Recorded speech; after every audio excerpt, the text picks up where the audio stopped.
Good evening. Welcome to Maura's Epic 10-Minute Variety Show. I'm Maura, and it's Monday, and I have a little show planned for you tonight. First, as is traditional, I would like to show you the dress I'm wearing, and if you watched the show last week, then you would know that my daughter-in-law Renata showed up unannounced to bring me a suitcase full of dresses, and this was one of them. It's really me. I don't know how it fits her and me. If you've seen this beautiful daughter-in-law of mine, you'll know that we're not built alike at all. But anyway, I'm going to see if I can walk around a little bit. It's pink here. I'll come up close so you can kind of see. I don't know how the light is. I had it on backwards a few minutes ago. I had like 2 minutes to kill, and I thought, well, I'll just, look one more time, and I was thinking this, it really must look better on her than it does on me. Well, it was on backwards. Okay, this is what I'm like. There's always a wardrobe malfunction. You can't see the bottom of this. It has a little slit, can you? No? Okay. I don't know what it is about this camera. Sometimes it will show the length of me and other times not. I also have on pink shoes, for heaven's sake. I really wanted to give you the full, okay, I'll stand on the chair so you can see, because it's so pretty. It's like crocheted or something. Oh, there's a leg. Okay, so you get the idea. Still can't see my shoes. Just here I am. I'm a giant. My gosh. Okay, well, I hope you had a great weekend. I mostly rested because I was really tired from all this quarantine. And I have to tell you, I've been working in my head on how I can make this, bring other talent into this show with this quarantine. And there is hope, but I did do something for tonight's show that's a little unusual. We'll see how it goes.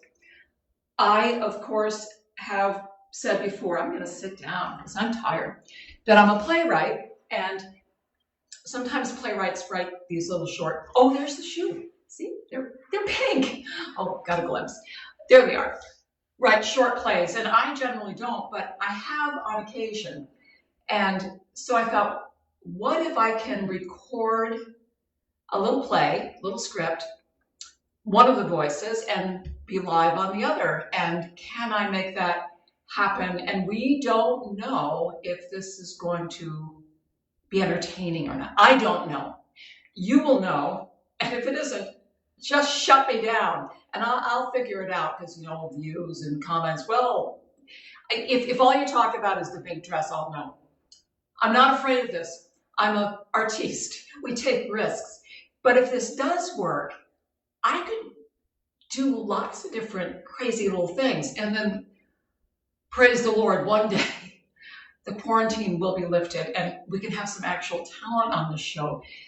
So before I start, if you did tune in Friday, and I have no reason to believe that you may or may not have, I kind of played a 5-year-old child. Well, I'm going to do it again. I apologize. That's not the only character I have. But I did write this little play for a 5-year-old, probably not played by a 5-year-old, but a 5-year-old child named Rosie and her father. And so the father is a recorded voice, and I'm Rosie, which means I have to at least do something. So I'll put my hair in a ponytail. You know what, now that kids are grown, and I don't have a lot of stuff around, even for my grandchildren, and they're boys. So I'm looking for costumes and props, and I really don't have anything. However, I have me, and I have this little script, and we're going to get to it. So here's the situation. They're on a bench on the street at a bus stop. And it's morning, and the father looks like he's been up all night, which he has. Rosie, on the other hand, who probably has been up all night too, she looks great. She's full of energy. Right. I got this little speaker for the recording. I hope it's going to be really good. Okay. So they're on the bench. Rosie's full of energy. Father's a wreck.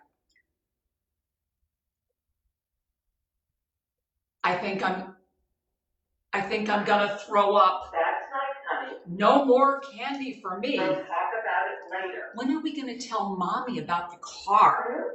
After the stitches come out, honey. Let's not upset her till then. I've got a tooth wiggling. See, what time is the bus? I don't know, dear. I've never taken the bus. That taxi driver was mean. Well, probably other people have promised to pay him and then didn't do it. It's not his fault I lost my wallet. I remember you had it when the policeman handcuffed you. Now, Rosie, remember when I told you about that? It was all a mistake. Think of it as a sort of game. A game? What's it called?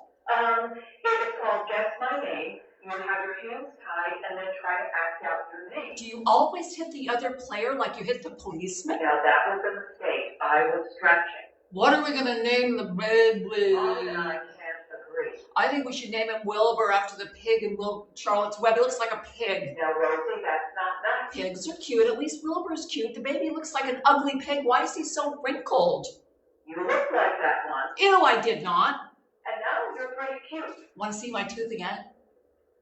Very nice. I wish we didn't have to have an old baby. Why did you and Mommy go and get one for? Well, God decides these things. He does? Sure. God made Mommy pregnant? Sort of. I mean, yes, he did. I thought God was a spirit. How's that tooth doing? I thought you had to have a pee-pee. Rosie, is that the best? I'm not being nice to him. God? No, Wilbur. Rosie, you have a little brother now. I don't care. He stinks. You're a big sister now. Oh, please. Who's going to teach him to tie his shoes? Who's going to teach me? Rosie, when I was a little boy, my mommy and daddy wanted another baby. They tried and tried, and you know what? It didn't work. My mommy was very sad for a long time. I was the only little boy they ever got. Did you get all the presents? Rosie, don't you understand? My parents wanted a big family, and all they got was me. You're pretty good, Daddy. I would be happy if you were my little boy. I wanted a brother.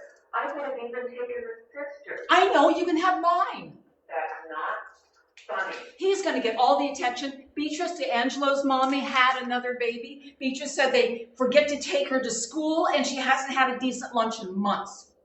It takes a little while for the family to become adjusted. Yeah, that was 2 years ago. We went from being a wrinkled pig to a herring monster. I'm not going home. I'm going to become a homeless person. Now you're being silly. I'll find some family that can't have any children. They'll be happy to have me. You know, Mommy and Daddy still love you. They'll love you even more now that Wilbur. Wilbur is here. Promise. I promise. Hey, you got the easy job. You just have to be a good sister. You know, boss him around, tattletale on him. I've got to get up in the middle of the night for a month. Take him to the emergency room when he gets the cold. Sleep with him between your mother and me. Did I sleep with you and Mommy? Yes, you did. 10 months before you slept through the night. I think it's going to be worse with Wilbur. He was screaming bloody murder when we left the hospital. Did you see how big his mouth was? Of course, your mother will have to spend every minute with him. But his family will come and stay. Grandpa, Grandma, great-grandpa, great-grandma, Uncle Louis, Aunt Myrna, great-uncle Morris, great-aunt... We're going to have all kinds of fun, aren't we, Daddy? Great-uncle Morris plants himself in front of the TV all day. Of course, he's deaf as a post. Which one has the problem with snoring? Aunt Myrna. You don't suppose she'll bring her dog I again. did not let that dog into the house. I just got the food we finished after the last time. Mommy said something about Uncle Louis needing a job. Did she ask you? Yep, she said, your company is hiring. That's it. That's the limit. I'm not putting up with your family for a week, feeding them, employing them. It's bad enough this baby's coming home to upset my life for the next 6 months. I don't need... You don't want the baby either. I didn't say that. Or Wilbur, nobody wants him. Your mother wants it. Are you sure he looks like a wrinkled pig? I'm just upset. And you're upset. All that candy, the nurses should know better than to give a hyperactive kid candy for 8 hours straight. What were they thinking? You sure you're okay, Rosie? I mean, from the accident? Well, we got to the hospital in time. That's all that counts. Why did that policeman think you were I drunk? guess because I was so upset. I mean, I was so worried about your mother. You know the baby was early. Early? 4 weeks. Sometimes things go wrong. Did anything go wrong? No, honey, nothing went wrong except for the car. Wilbur is fine, you're fine, your mother's fine. We all love each other, don't we? I love you and Mommy. And what about Wilbur? He won't always look like a wrinkled pig. No, one day he'll be as cute as you. I know. to change. Well, just us trying to explain. Daddy, do us both a favor and let me do the talking. Starting to like the name Wilbur. Revenge is sweet. And that's it. That's the end. I hope you could, the main thing is, could you hear the recording? You don't have to tell me how great the play was. It's fun, but I am just trying to entertain you. I live to entertain you. So if this did work, not only could we do some fun little plays, I could record you. We'd have to have a session and I'd have to direct you and all that, but it would be really cool. You could even put the show on. I could be the voice on the recording. Anything, just to keep the ball rolling, keep the spirit going, because we've got to keep busy. Anyway, I'm glad you popped in for a few minutes to be with me and to indulge my fantastical ideas. I will see you tomorrow, so stay safe, have a nice night, sleep good, love you.